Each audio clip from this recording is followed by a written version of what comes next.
All right. Good evening, veterans. Today is February 13th, 2019. And as you can see, the title of today's live broadcast is What is the easiest claim to file with the VA? Now, the reason why I'm making this video is because I received an email here at the Avizi email asking what is the easiest claim. Now, this veteran filed for tinnitus and said that he was sure that he had the ringing in the ears and he felt the audiogram doing the CMP, and the doctor wrote a good favor for him. But however, once it was sent to the VA and he failed to get a rating, he was denied. And why was he denied? And I was kind of puzzled as I looked at the email because I don't have his um, notification in front of me. So I was able to respond back to him and ask him, hey, could you give me the specifics of your case?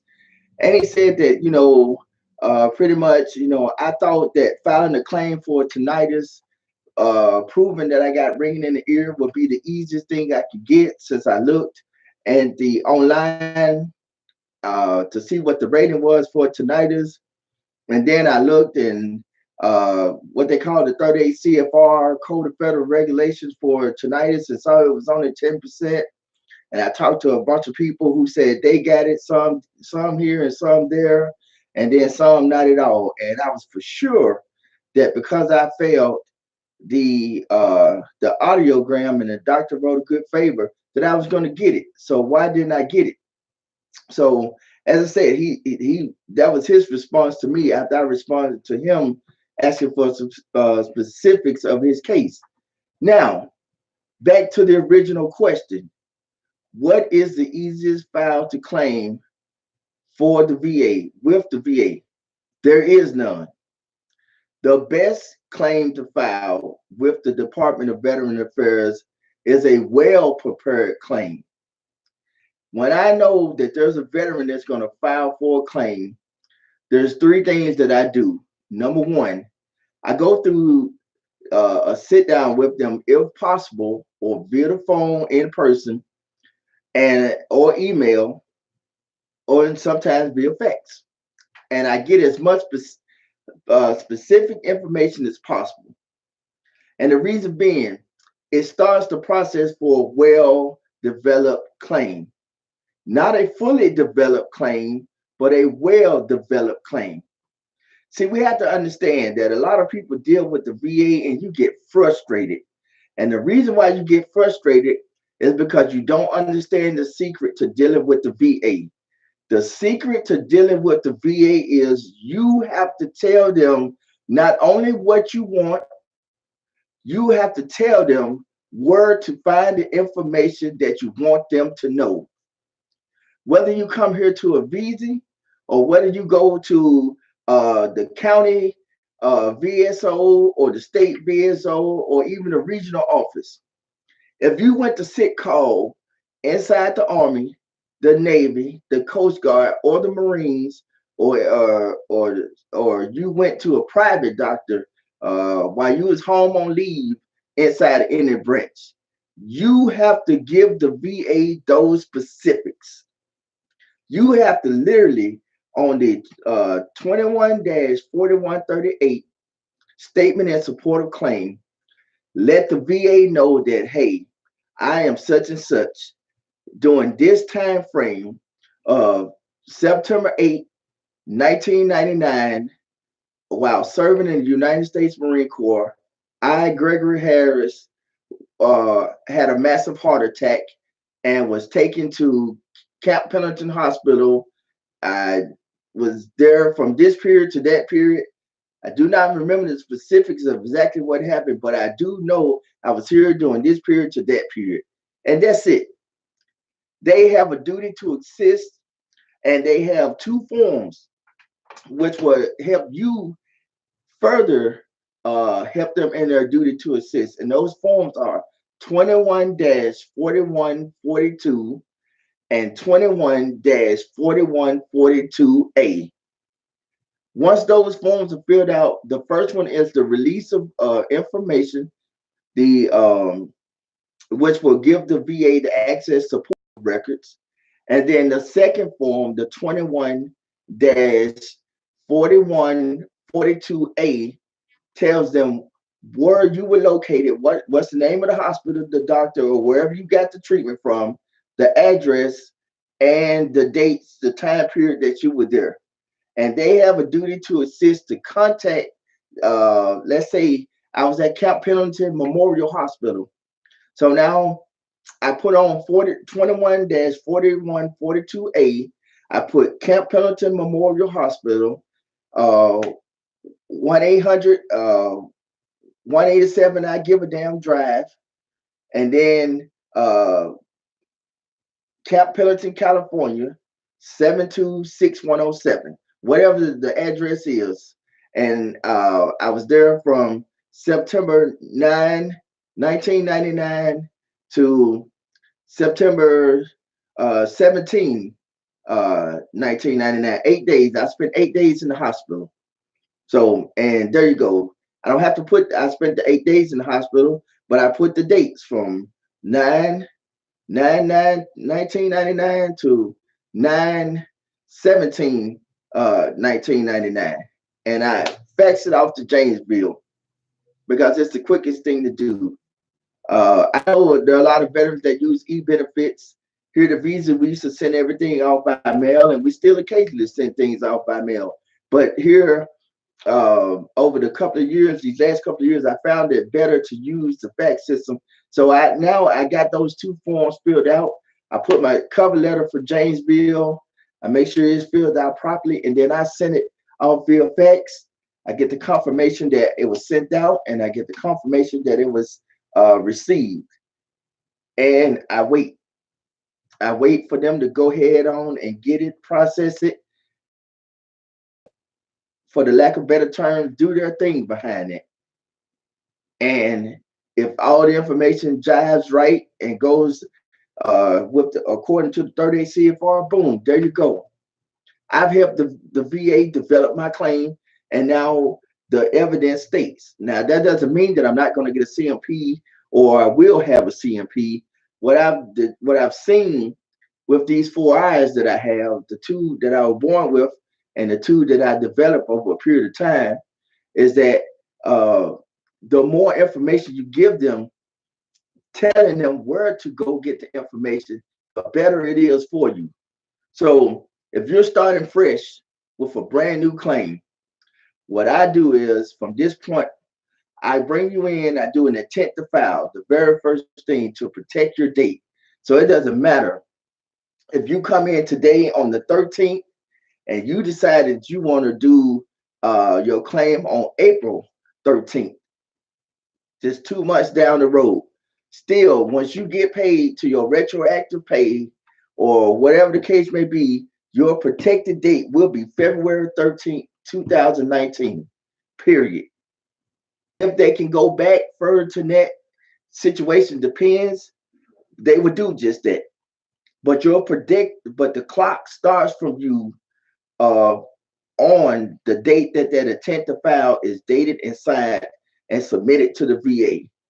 You have exactly 1 year to use that intent to file. So today is February 13th, 2019.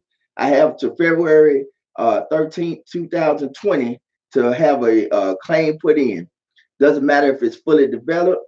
It doesn't matter if it's what I call and a lot of other veterans call a developed claim. It does not matter. As long as you have that 21-526EZ into the system and being processed. Doesn't matter if it's completed or not, just as long as it's turned in.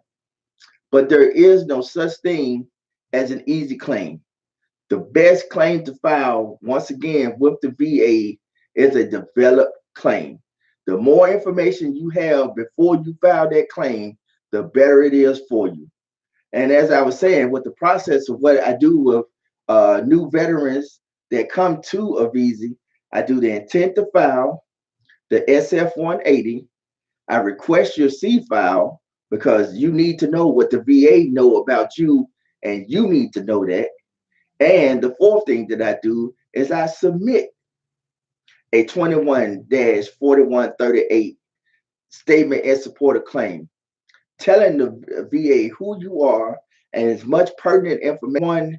41-4138 statement in support of claim going along with your new claim, that 21-526EZ, and the statement and the intent to file is to do three things. Number one is to help establish your service connection. Number two is to tell them what happened to you while you were in the service, or if it develops after you got out of the service. And number three is to tell them how it is affecting you today. And that's the most important part. We can say all day long that, yeah, I had this while I was in the service, or it developed out of the service, but I'm not going to the doctor for it today. Why not? You need to go to the doctor, whether it's the VA or whether it's the private doctor.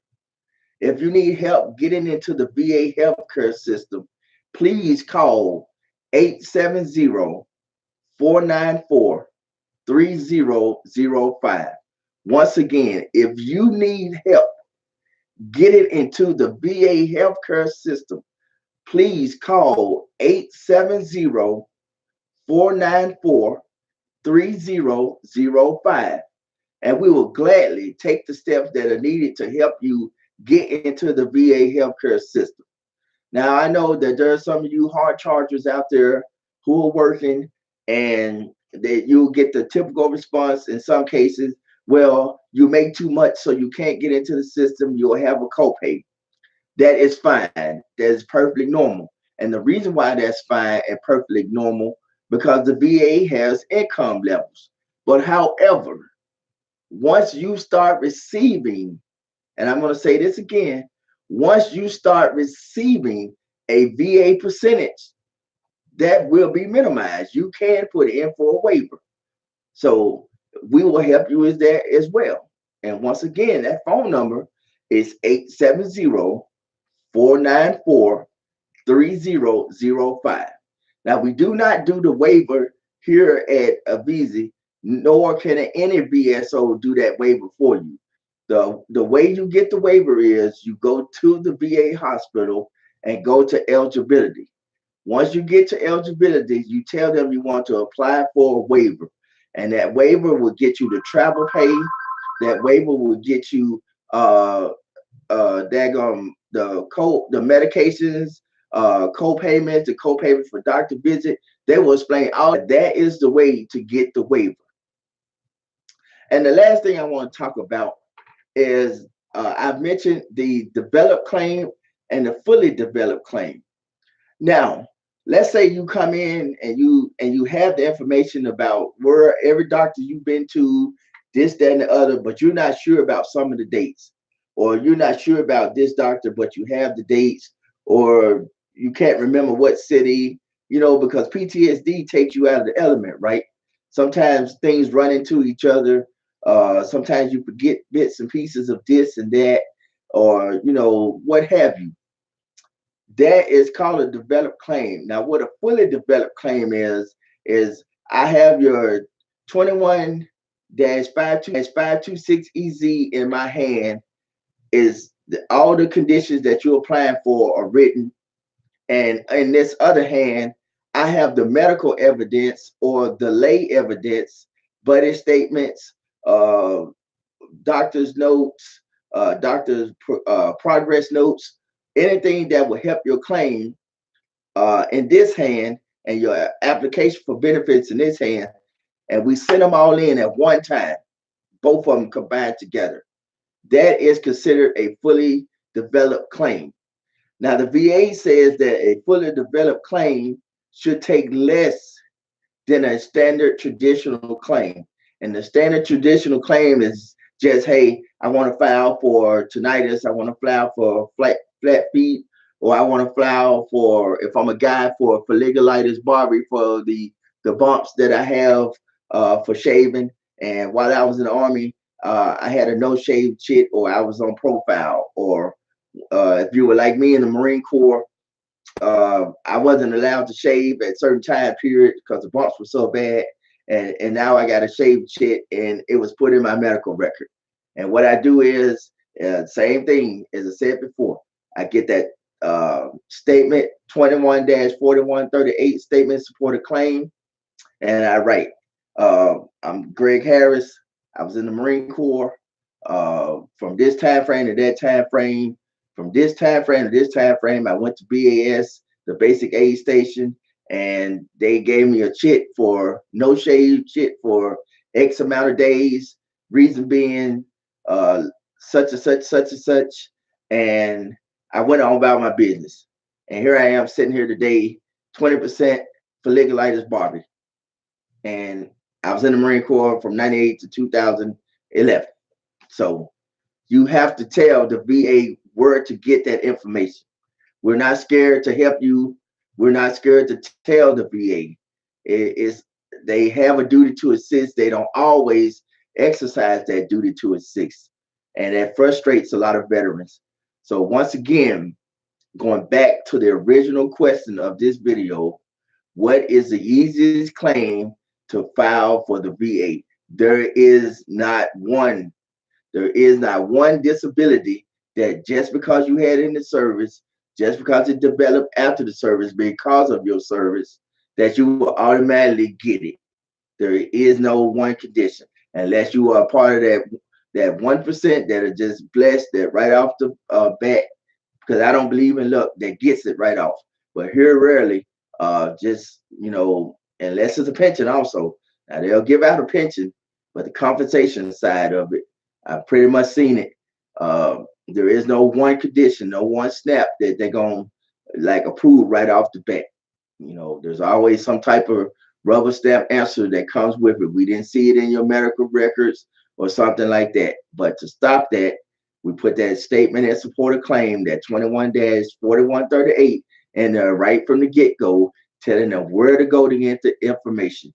Because at that point, we've told them if they comes back with the rubber stamp answer, no sir, no ma'am, it's not gonna fly. We will fight it tooth and nails to the last disease, to the last disability, to the last claim. We fight, we fight, we fight. Thank you and have a good day.